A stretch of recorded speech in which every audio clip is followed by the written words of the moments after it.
आम्ही एकत्र कुटुंब होतं. माझा एक चुलत भाऊ थोरला, तो राहायचा आमच्याकडे शिकायला.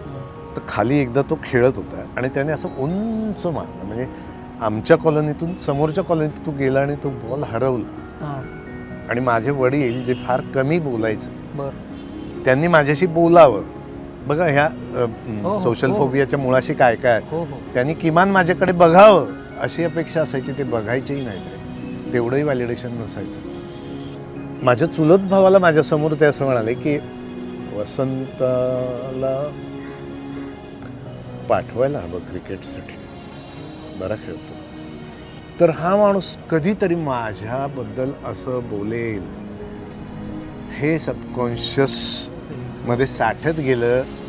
आणि मग मी खेळायला लागल्यानंतर असं लक्षात आलं की मला जमतंय, म्हणजे बेसिक टॅलेंट आहे, पण असं कधीतरी त्यांच्या तोंडून यावं म्हणून ते सुरुवात केली आणि मला ते आवडलं. आणि माझ्या वयाच्या 18व्या वर्षी ते गेले. मी आयुष्यात थोडंफार जे काही केलं त्यातलं काडीचं त्यांनी बघितलं नाही.